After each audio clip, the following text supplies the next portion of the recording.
Today's class is a discussion from the Lubavitcher Rebbe on the Parsha, and it connects really with what we spoke about yesterday. Yesterday, we spoke about Rabbi Sachs's insight in the Torah portion, and there is I believe, a lot of overlap between the discussion today and what we spoke about yesterday. So the Torah begins this week with the pasuk that Jacob leaves Be'er Sheva and he goes to Haran. Now the Medrash says about this, the Medrash says that Jacob left Be'er Sheva, and it explains that Jacob left the area there in order that he will not need to make a treaty with Avimelech. We know that Avraham and Yitzchak were both visited by the king Avimelech, the king of the Plishtim, and he asked Avraham and Yitzchak to make a treaty with him. And both Avraham and Yitzchak, both of them agreed to it. They made a treaty, and and they kept it. And the pasuk says that Jacob left Be'er Sheva. So the pasuk understand that the Medrash says what this means is he left the treaty. He left in order not to have to make a treaty with Avimelech. So what that means is that the other treaties that were made with Avraham and Yitzchak were connected to Be'er Sheva, the place, the well where the treaty was made with Avimelech. And here, where Yaakov is leaving Be'er Sheva, so the Medrash says, he's leaving because he doesn't want to make a treaty with Avimelech. Do you have a question? Does someone have a question? David, did you have a question? Oh, okay. Thought I saw your hand. Okay, so that is the Medrash. The Medrash says, Mi be'era shel Sheva, he left from making this treaty, from the depth of the Shavua. Yaakov said, I don't want to make this Shavua. Now the Medrash adds one point, and it says, because I don't want that my children will end up needing to wait longer before they enter the land of Israel. Yes, Ben. Ben? Why would Jacob have to make a treaty with Avimelech? He is not in charge of the family yet. Well, it could be because Isaac is still alive. True. Isaac is still alive, but because Isaac is blind and Jacob is in town, and we know Abimelech made a treaty with his father and his grandfather, so we believe and that never kept it. What is that? He never kept it. His people always covered up the wells that Isaac and Abraham dug. Yeah, they kept on covering up the wells. Yeah, they did make a treaty. What did you say about the treaty? It's hard to hear you, Ben. Basically, Ben is asking that why would they made a treaty with Yaakov? Why would Avimelech make a treaty with Jacob if Isaac is still alive? But the answer is that Isaac is really giving over the reins to Jacob. Isaac is blind already. He's already over 100 years old. He's 123 years old. So it would make sense that, Avimelech, if he wanted to keep up his tradition, he would probably want to make a treaty. Now would be a good time, an opportune time to make the treaty with Yaakov. But Yaakov wasn't ready for that. And the Medrash says that Yaakov left Be'er Sheva because he didn't want to make the treaty. And the reason, the Medrash says, why didn't he want to make this treaty? Because if you make a treaty with Avimelech, the king of the Plishtim, the Jewish people end up being stuck for 7 generations. That means they're not going to be allowed to enter the land of Israel for 7 generations. So Abraham, let's figure this out. Abraham, Yitzchak, Yaakov, that's 3 generations. Then Levi, Kahas, Amram, and Moshe. Levi, Kahas, Amram, and Moshe would be 7 generations. So if Abraham made a treaty with Abimelech, that caused that it won't be till Moshe that they would be allowed to enter the land of Israel. Now, Yitzchak, made a treaty with Avimelech. That caused, even after Moses, the next generation is Joshua, that even Moses couldn't enter the land of Israel. Now it's not going to be till Joshua's time to enter the land of Israel. Now, if Jacob made a treaty with Avimelech, it would add 1 more generation. So it wouldn't just be Joshua's time that they won't be able to enter the land of Israel, but it'll be the next generation after Joshua. And like in the time of the Shoftim, maybe it won't be till then that they'll be able. So Jacob didn't like this idea. And because he didn't like this idea, he quickly left Be'er Sheva. Now, this doesn't go so smoothly if you read the story of the Parsha, because the story of the Parsha and the previous Parsha tell us, why did Jacob really leave? What's the reason? Why did Jacob leave Be'er Sheva and he went to Haran? The simple reading of the Torah is that he left because Esau wants to kill him. And his parents are also encouraging him to go to Lavan in order to get married. So the reason why he's leaving is really because of Esau, not because of Avimelech. But the Medrash says that the reason he's leaving is because of Avimelech. He doesn't want to have to make this treaty. So he makes sure to leave to go to Haran. So how does this go hand in hand? Well, there are many reasons why he left. There were a number of reasons. Person does things for more than one reason. So Jacob ended up leaving Be'er Sheva, in addition to leaving because he wants to save his life from Esau, in addition to leaving because he wants to get married, in addition to all that, he's also leaving because he doesn't want to end up making a treaty with Avimelech. And this is the Medrash. So the question is that what the Medrash really is telling us is that Abraham wasn't really nervous about Avimelech making a treaty.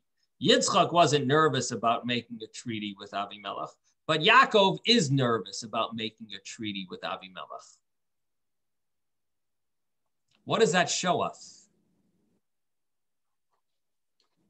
That somehow Yaakov's type of work is different than Avraham and Yitzchak's. That there's some key element here that Yaakov is a different character. Somehow he has a different position. Somehow his avodah, his service of God, is somehow different than Avraham and Yitzchak's. And of course, we have to develop that and figure that out. But that's what it seems like, that Abraham made a treaty. He had no problems. Yitzchak made a treaty, no problems. But Yaakov is nervous about making some treaty with Avimelech.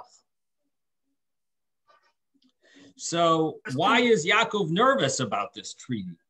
And also, why is it that Abraham and Yitzchak aren't concerned about the 7 generations that it's going to cause the Jews not to be in Israel? That was my question. Why 7 generations anyway? Well, I'm not sure why that's like part of the punishment, the 7 generations punishment, like for making such a treaty. I guess because 7 is like 7 is like the laws of nature. Like, for example, if something 7 years is considered like a solid period of time in Jewish tradition. 7 years would be the time of the sabbatical. 7 days we know is the days of the week. It's the norm. 7 is the norm. So it's not Avimelech's rule. No. It wasn't a rule of Avimelech. It was like God's punishment that you made this treaty for an established period of time, which we'll call 7 generations. That's how long you are not going to be able to enter Israel properly. Okay. I think Jacob was studying in the yeshiva, and Jacob knew that Avimelech didn't keep his word to Abraham or Isaac. So maybe that's why he didn't want to make the treaty. You mean he saw the future? He studied about the future. Is that what you mean? Or he saw the past? Right. Was it the future or the past that Jacob? The past and the future. He was. What do you mean? I don't know, but he transgressed the treaty? Apparently he knew that Avimelech is not keeping his treaties. Of course, he always covered up the wells that Abraham dug or Isaac dug, and they had to keep moving. Well, I don't know that he didn't keep his treaty, at least at this point. I know later on, but here I don't know that he transgressed the treaty. I'm just wondering if you have some information that you know that he transgressed, or you're saying in general he always transgressed other people's treaties. No, as far as I know, right? His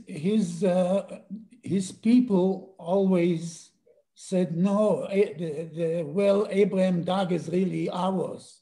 We dug it. Right. Well, that's there's always a problem. Okay. What yeshiva? Was there a yeshiva then? Oh, yeah, that's a good question. So in those days there was the yeshiva of Shem and Aver, and that's the yeshiva that we talk about, that Abraham, that Yaakov went and learned in for 14 years. Rabbi Smith? Yes.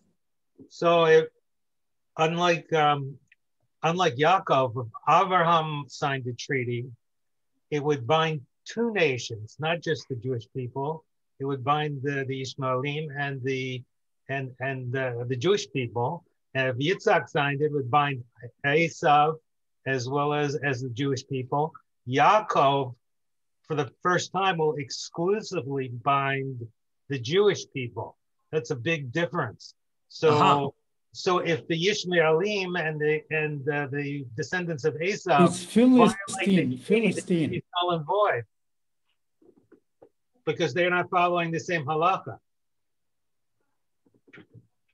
You know what? I missed your conclusion there. So if the descendants of Ishmael and Esav were to respectively violate any agreement, it would have voided the agreement without any guilt to the Jewish people.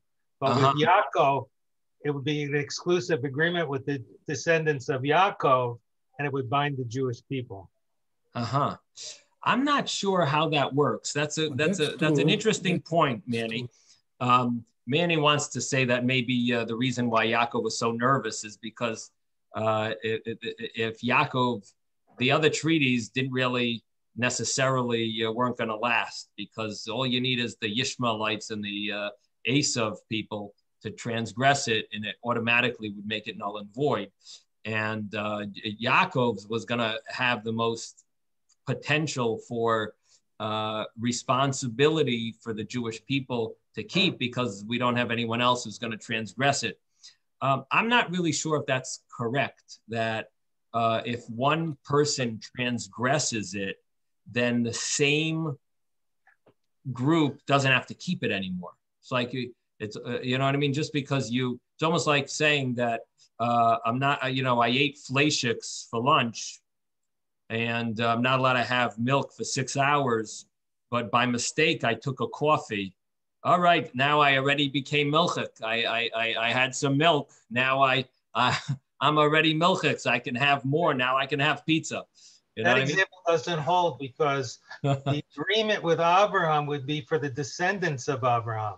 So if the descendants as a group do not honor the agreement's null and void. But I'm not sure. Again, I'm not sure if that works that way. Why would it only bind half the descendants? No, or, I mean, it would bind them it would bind all of them. Let's say what you're saying is correct. It would bind all of them. And when you transgress it, that doesn't mean you now can break it more because you've broken it once.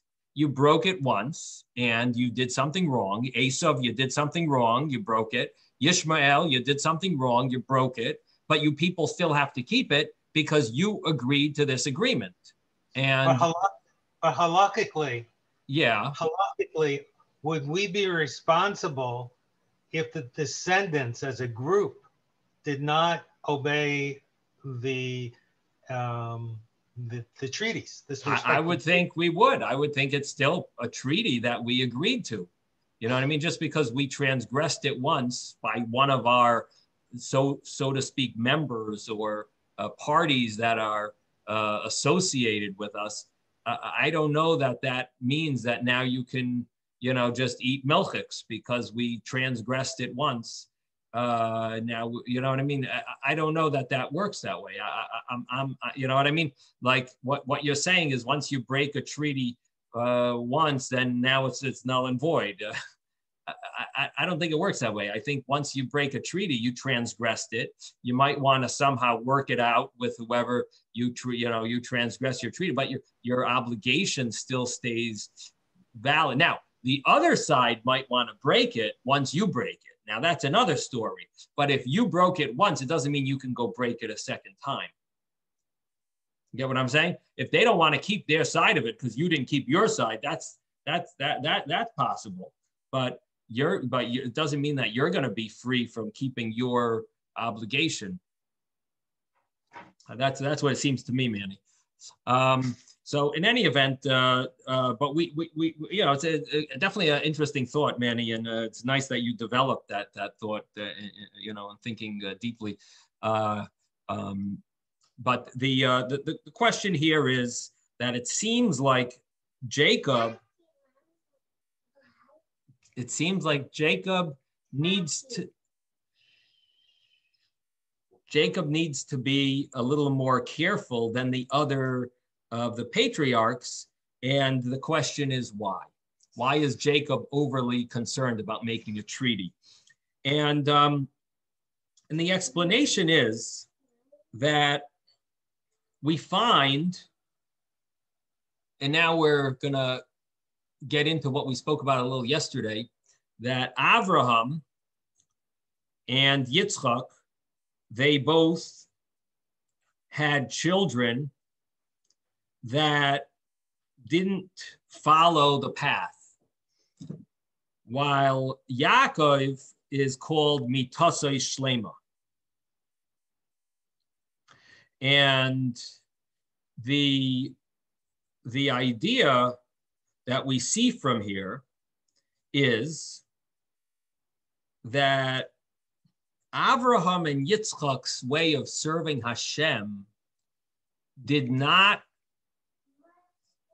impact, it didn't affect their children the same way that Yaakov's avodah affected his children. And this doesn't mean that they did something wrong, God forbid. It has to do with what their avodah was, what was their job, did God expect from them? What did God want from them? And I think this has a very important point also in education, that it's not that people want their children to be famous or to be, but what we want is that each child should reach as great as they can be. That each child really is an individual on their own. And what we want them to do is accomplish the most possible for them, whatever their potential is. And that's the idea with Avraham and Yitzchak, that Avraham and Yitzchak served Hashem in the highest levels. And whatever God wanted from them, they did. And whatever God wanted from their children, they impacted their children in the way their service to God was. And what God expected from their children, that's what came out. That's what they did their job. And so it's not that they did something wrong, but it has something to do with the fact that this was their work was a little different than Yaakov's work. And their work naturally didn't affect their children the same way that Yaakov's work, meaning his service of God, it did impact his children differently. And that really connects to what we were seeing in this medrash, that somehow the medrash seems to see that there's a difference, that Avraham and Yitzchak are really different than Yaakov is like in a pedestal on his own.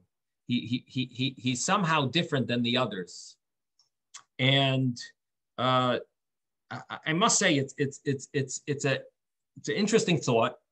This is a innovative thought, and it deserves a lot of figuring out, where do we find this? Where do we see it? A thought that comes to my mind is that Avraham and Yitzchak were employers, and Yaakov was an employee. And that is a whole different ballgame. When you have to work for someone else, you're in a whole different. Now the Rebbe, the Lubavitch Rebbe doesn't mention this. I'm just throwing a thought, trying to figure out where we see any difference between Yaakov and Avraham and Yitzchak. How can we divide them? So the thought that came to my mind is that the difference between owning your own business and being an employee. And but we'll try to figure out more about this. This is a exercise really to figure out how is Yaakov different than Avraham and Yitzchak. But the Rebbe does give us some clues, and he discusses this at more length. And he mentions that we find that Yaakov is very involved in elevating and refining the evil and changing it over for the good. But Avraham and Yitzchak, they were not exactly involved in what we call ishapcha, changing things over, elevating things, refining things. And even though we find that Yishmael did tshuva, and we also find, at least according to one opinion, Esav kissed Yaakov with all of his heart, even though we find that, but the tshuva of Yishmael in the love of Esav to Yaakov had zero long-term effect. It didn't last. It happened. There was respect that Yishmael gave to Yitzchak when they buried his father Abraham. There was a hugging and a kissing that took place with Esav. That's true. And according to one opinion, he kissed him with all his heart. But that was a mistake. That happened. It was a one-time thing. It did not have long-term effects. And it didn't take over. And so that shows us that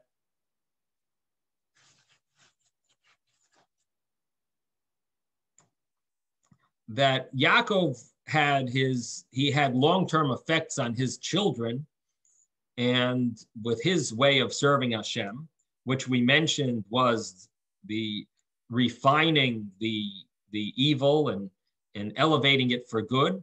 But Abraham and Yitzchak didn't have that, and therefore it seems like that this may be the reason why wasn't Abraham and Yitzchak able to impact the children, because they weren't involved the same way with elevating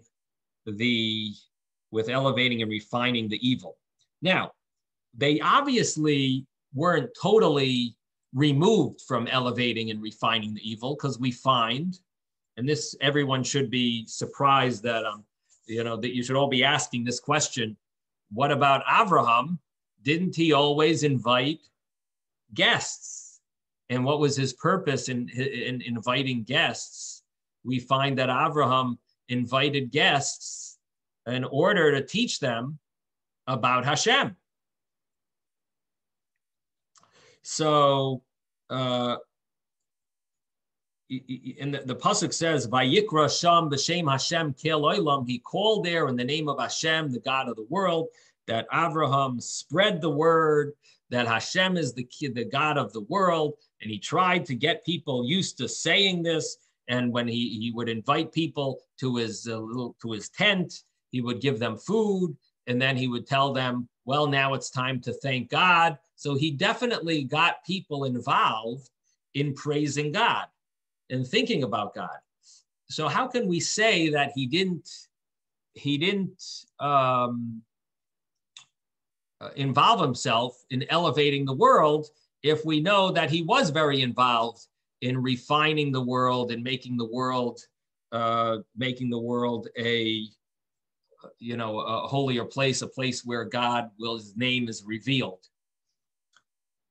So the answer to that is that Abraham's job was to cause that there shouldn't be any obstructions. There shouldn't be any obstacles. There shouldn't be anyone that prohibits him from revealing God. In other words, he tried to remove the obstacles that were there in the past. He tried to convince people that they should have an understanding that there's a God and they should respect him. But he didn't really change people over. And I guess the source for this is that we know Abraham, it says, converted the men, and Sarah converted the women. It says this, that they were involved in but we don't find any of those people left. Where did those people go that he converted? So this is maybe another clue that there was no long-term effect. Where did all the people that Abraham converted, where'd they go? Where'd they end up? How come their children aren't Jewish? Where did they? How come they didn't go down to Egypt with Jacob? I would have thought maybe they would have hung out with the family. We would have had many numerous helpers and In the end, it was basically 70 people went down to Egypt. What about all the Abraham's converts and Sarah's converts? So what we're saying is that Abraham and Sarah, Isaac and Rebecca, they worked on schmoozing people up, in telling people about God, but they didn't convert them to Jewish people. What their main goal was that they shouldn't be antagonists. Abraham was successful in removing the antagonism from people. They shouldn't prevent holiness. That's really what Abraham was doing. So yes, he was making people pray at his house. They were thanking God for the meal and so on. But that was really not that they're going to now always thank God every time they have a meal. It didn't make long-term, it didn't have a long-term effect, except for the fact that it removed their antagonism from Judaism, from belief in God. That's really was Abraham's job. Now, I guess you could say that maybe what this means is that he couldn't do more than that because the world wasn't ready for more than that. Maybe that's the explanation. Maybe people wouldn't have been ready. They weren't receptacles to be changed at this point. They were mainly the most you could do was remove their antagonism. Maybe that's the meaning behind this, but it wasn't Abraham's job to really change them over. And even though we say he converted the people, it doesn't really mean that he converted them to Judaism. It means he was megayer them, not in a legal sense. They didn't go to the mikveh and become converts. They were accepting God as their God. That's all. He was revealing to them his monotheistic beliefs, and he was convincing them about his beliefs. But it didn't make them want to join and say, we want to be part of the Jewish people. They were just followers of his teaching about one God, and and that was good enough. That was all that, we're not going to fight you, Abraham. We're not going to deny the fact that it makes sense that there's one God, and good, and enjoy your way of serving God.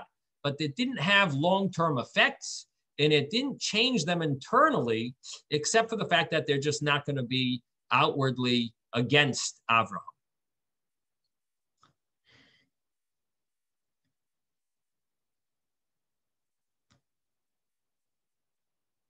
So that's the type of work that Abraham and Yitzchak were involved in. They were making sure that there won't be any antagonists. Now, Yaakov was different. Yaakov, it says, went to Haran. So this is another clue that Vayelech Haran. He went to Haran. Now, Yitzchak, we don't find him getting too involved in the evil.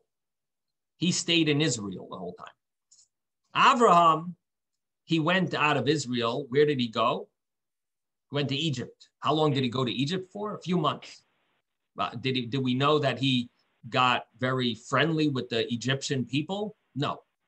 We don't find much involvement of Abraham in Egypt. But Yaakov, where did he go? He went to Haran, which is called the Charanaf Shel Makom. This is the place of anger of Hashem, meaning it's an evil place. And how long does Abraham stay there? 20 years. Now talk about the other patriarchs, either not even leaving Israel. You mean Yaakov? Yeah, what did I say? I didn't say Abraham. Oh, so Yaakov, yeah, okay, thank you.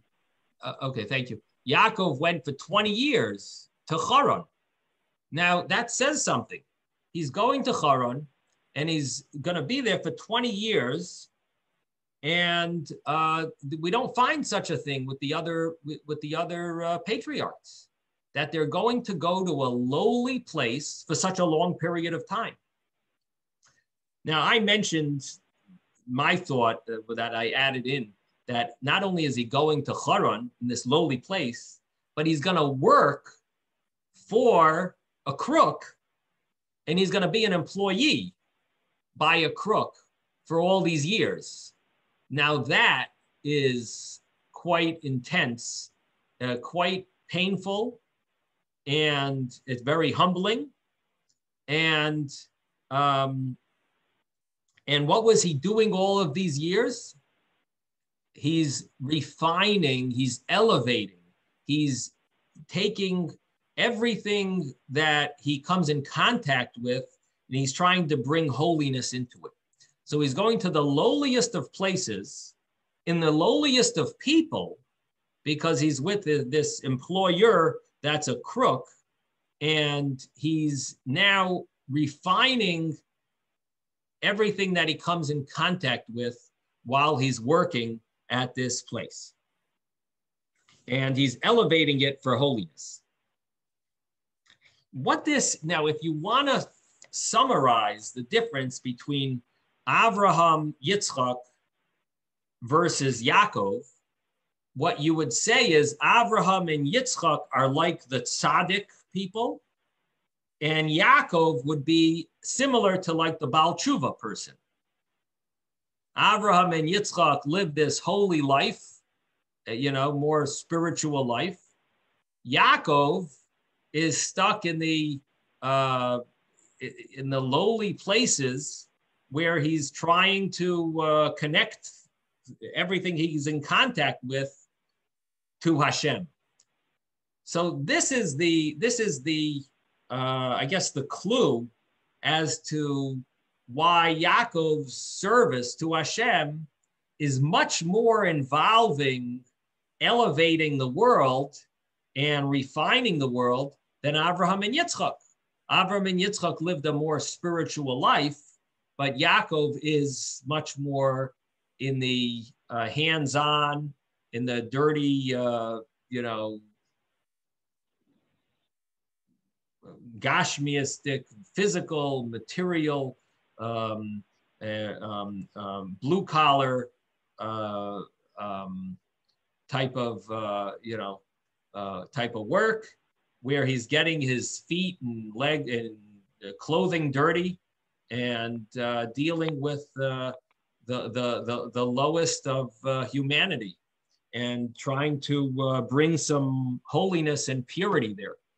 So that's what it seems like. That's what we find with Yaakov. So he's much more of the Baal Tshuva type of person, and trying to bring holiness and changing the evil over for purity, for holiness. Now, this may be somehow connected to why he's so successful with his children.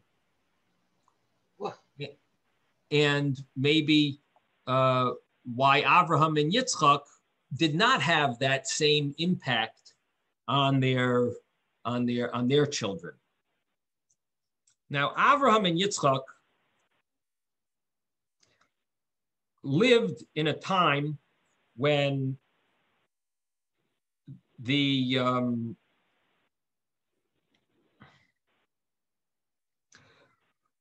world wasn't yet refined. It was what Avraham and Yitzchak accomplished was that there wasn't any war against God. That's really what they accomplished, that there shouldn't be a war against God. And because of that, because they didn't really affect the evil in the world, they just made sure there's no war against God, it didn't have an effect on their children, that their children were able to be who they were. In other words, Avraham and Yitzchak didn't try to really change the evil, change the bad. They just tried to allow the good, the belief in God to be accepted. but they didn't remove the evil from the world. And that means that their children as well, their children had some negativity in them, but at least they weren't fighting God. At least they allowed, Abraham to serve God, and their evil that was inside them, it was not refined, because Abraham and Yitzchak didn't work on refining that. It wasn't their job. It wasn't it wasn't expected of them. Now, they didn't fight their parents. Yishmael did not fight Abraham, and Esav did not fight Yitzchak. They didn't prevent them from serving Hashem.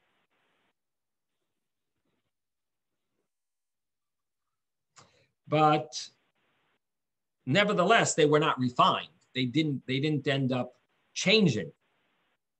They didn't have what we call ishapcha, that changeover.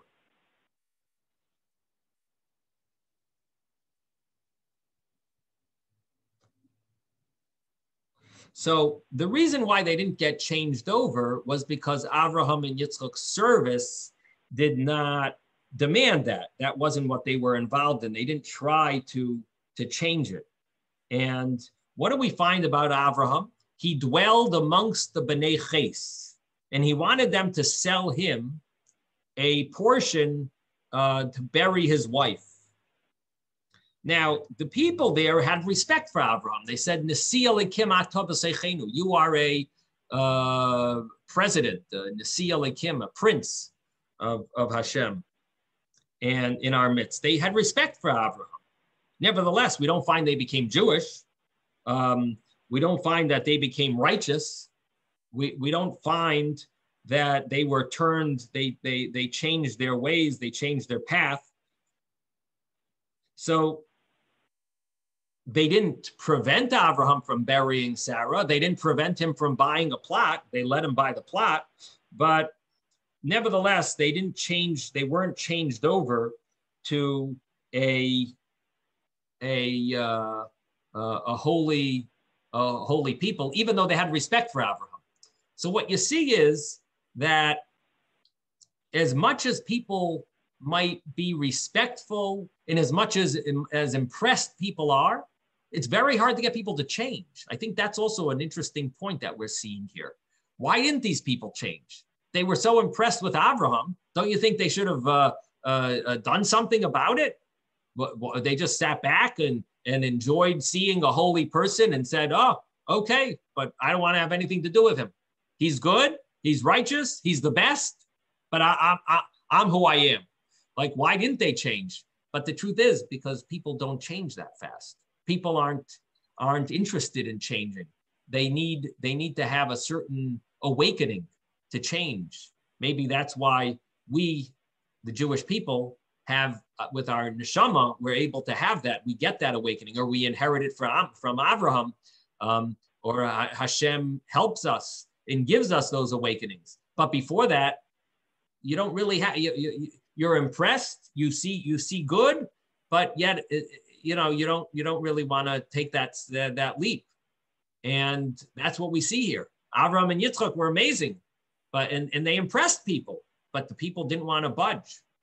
Now, what's interesting is that Abraham told Eliezer, he said, I have gotten familiar, I have made God familiar to people.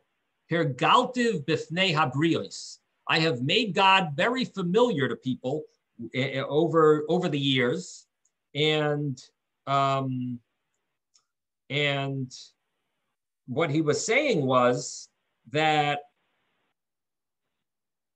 I don't want you to take a wife for my son, from the daughters of Canaan. Now, that's sort of like a contradiction. I've made people familiar with God, but I don't want you to take a wife from these people for my son. What do you mean? They're familiar with God. Why shouldn't I take a wife? That's the exact opposite. If I've made God familiar, and if the people are now familiar with God, don't you think that would be a good reason to take a wife? But the answer is no, exactly that. I've made God, they're familiar with God, but they haven't budged. It hasn't made any effect on them. And therefore, they're not good enough for my son Isaac. Now, we find the same thing with Lot, Avraham and Lot. Think about that. Why didn't Avraham change Lot? Lot traveled with him all that time. He lived nearby, and yet Avraham doesn't affect Lot. So not only Avraham doesn't affect Ishmael, he doesn't affect Lot. Why not? Again, because Avraham is not working with the evil. He's just bringing light to people. He's making people impressed that there's a God in the world, and he is, and that's it. That's really what he's doing. He's not really changing people over. So he's not a Baal Hashpah, in other words. He's not mashpia anyone, even though he gives over. He's mashpia part. He's mashpia the fact that there's a God, but he's not changing them from who they are. He's not turning them inside out. He's not turning them upside down.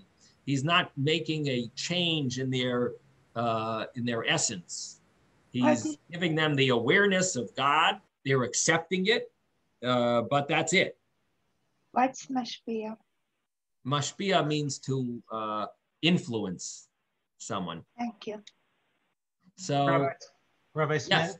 Yes. But in the end of the analysis, only 70 people went with Yaakov to Egypt. All these converts, what happened to them? So what we're seeing is Abraham made converts, but nothing happened to them. Yitzchak, whatever his avodah was, we don't find any converts at all. And Yaakov, we find that he's very successful with every single one of his children and grandchildren. And the job of Yaakov was not necessarily that he was impacting outsiders, but that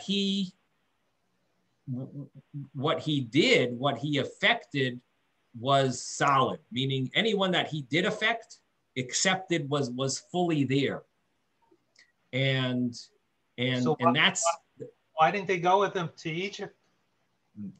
Those are the people that he affected. It was his 70 grandchildren. That was the standard that you used for Abraham and Yitzhak. Abraham, where are the converts of Abraham? Where are the converts of Yitzhak? Where are the converts of Yaakov if they don't follow him? So, but you just said they weren't converted with a mikveh, and I'm sure they weren't circumcised for men. Okay. So how far it was this conversion? Hardly anything. I would like to know what happened to all these people. Did they meld in with other cities that we had a fight for the 7 cities, and did they conflict with Joshua and everybody else? Where were they dispersed? Are these the people that went with Esau? I mean, what happened to them? Right. Is there ever any mention? So there is no mention. We do not know where they went, but we're not surprised about it. And the reason we're not surprised about it is because the influence that Abraham had on them was that they're going to be, they are called friends of Abraham. That's what they're called, like an organization called Friends of Abraham. That's what they were part of. They participated. They would give their donations. They were called the Friends of Abraham. Were they Jewish? No, they were friends of Abraham and friends of Abraham's religion. And that's what they felt connected to. And they would they liked that.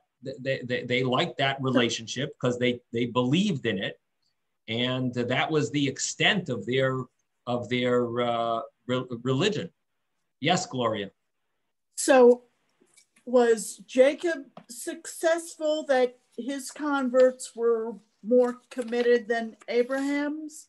If so, what did he do different? Why was he successful where Abraham wasn't? Right. So this is a very good question. See, Abraham, we do have a little, thoughts about because we have, number one, he didn't impact Yishmael, he didn't impact Lot, and we know about all those converts that he had a relationship with. Yaakov, interestingly enough, we don't really know about his involvement with too many people. Who was Yaakov involved with?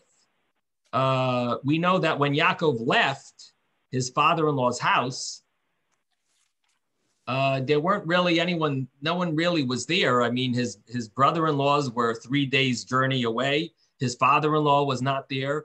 So who was Yaakov's converts?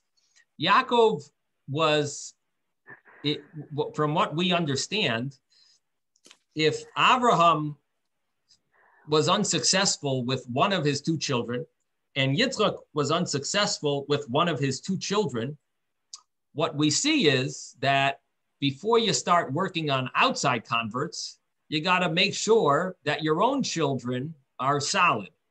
And Yaakov, the way we see it is he worked on his children and then ultimately on his grandchildren.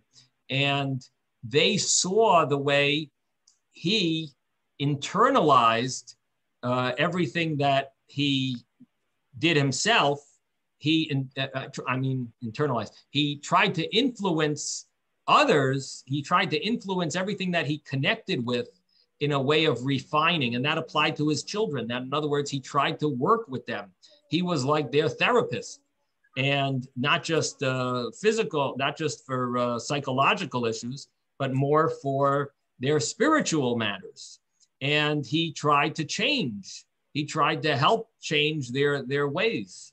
And that would be the in addition to his elevating the sparks that he was involved in, which is more of a spiritual idea that with the type of work he did in where he was trying to connect things with holiness. But in regard to people, what his involvement was basically his family. Now, according to this, we understand that Abraham and Yitzchak, they made a treaty with Avimelech. What did their treaty consist of? Their treaty basically was that they wanted to make sure, their part of it was that he's not going to fight with them. And so that was the accomplishment that they had from this treaty, was that he would not prevent them from serving Hashem. But on the other hand, their interest was not that Avimelech was going to become holy. That wasn't their interest. Yaakov, his interest would have been exactly that if he was going to make a treaty, that would mean that his job is going to be to make Avimelech holy and pure, and that he wasn't ready for. It wasn't a possibility. You couldn't do that with Avimelech. And being that his avodah was to change evil over, he would not be able to make such a treaty with Avimelech the way Avimelech was. And that would end up being such a treaty with Avimelech and the way he was, being in the level that Avimelech was, would have meant that Abraham would have messed up. It would have been against Abraham's avodah. And this is the meaning that Yaakov left Be'er Sheva and he went to go to Haran. He went away from this treaty because he couldn't make peace with the evil in the world. That's not his avodah. His job is to change it over and to make it holy and pure. Now, according to this, it's understood that Abraham and Yitzchak were not concerned with making this treaty. And it wasn't the treaty that kept us from entering the land of Israel. It was the idea behind the treaty, which is that the land is going to still have impurity in it. And that would have prevented us from going to Israel. Only after the exile of Yaakov, in going down to Haran and elevating and refining and turning things over and making things holy, that's when it would have been possible that we would be able to enter the land of Israel. So only Yaakov is on the level where it's going to be able to enter.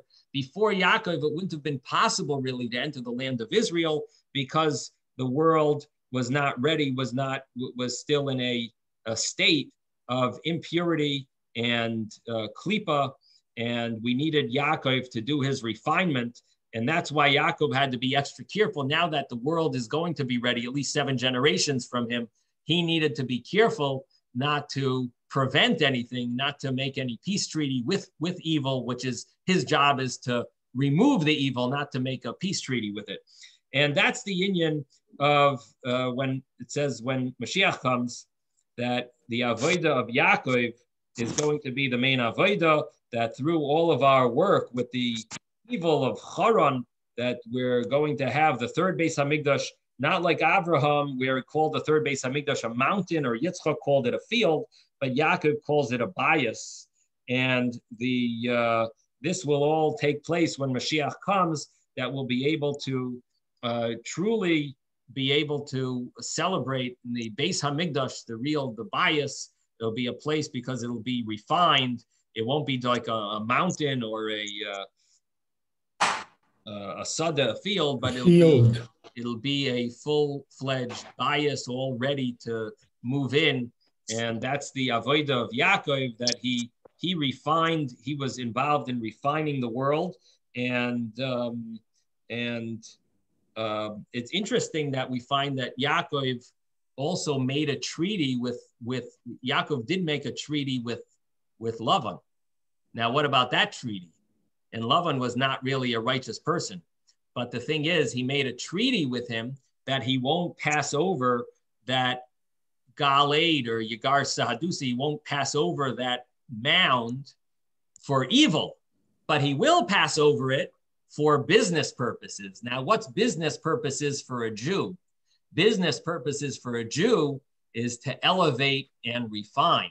So he didn't make a treaty against refining and elevating. He still kept that potential that he's going to be working on Lavan and trying to refine him and continue to refine him until ultimately we will be able to have the bias, the third Beis Hamikdash, totally refined, that the world will be in a refined state. So Yaakov is involved in refining the world and what we call the birur and ishapcha, changing things over for holiness. And that's why he also has an impact on his kids, because he's concentrating on working on the evil. He's not just shining light and saying, you know what? Oh, we have there's a God and that's good enough. But he actually is changing the evil over for good. And that actually has an impact somehow on all of his children, that they see that, they learn from that. Now, I don't know if this could be connected to Rabbi Sachs's insight yesterday, where Rabbi Sachs wanted to emphasize the fact that Yaakov had all these challenges, and yet he persevered through the challenges, while Abraham and Yitzchak didn't really go through those same type of challenges. But Yaakov goes through these challenges and he keeps moving forward, which maybe is connected a little to this idea that Yaakov is constantly dealing with the evil and he doesn't get affected by it. He keeps on trucking. He lives there for 20 years. So maybe that's the idea of keep on working on refining the world, and he doesn't get turned off. And even though it doesn't look like he accomplished much at the end, and we don't find that Lavan became righteous, but ultimately he just kept on doing his job, And that itself made an impact maybe on his children, that they saw that he's, his ability to never be broken from, from, so to speak, failure, maybe. I don't know if you can connect the two, but it definitely seems like there might be some overlap there. Okay, well, any thoughts on this? I have a question. Yes. Where was the yeshiva of Shem and Ever? That's a very good question. It sounded like it was in Haran, but then you said that Haran was a source of evil. Oh, no, it was not in Haran. He did go there, stopped off there on the way. Oh, okay. But it doesn't tell us if it was 20 miles, off route. Okay. It was exactly on. It wasn't that highway. He went to Haran and then there was the yeshiva in Haran. No. Okay.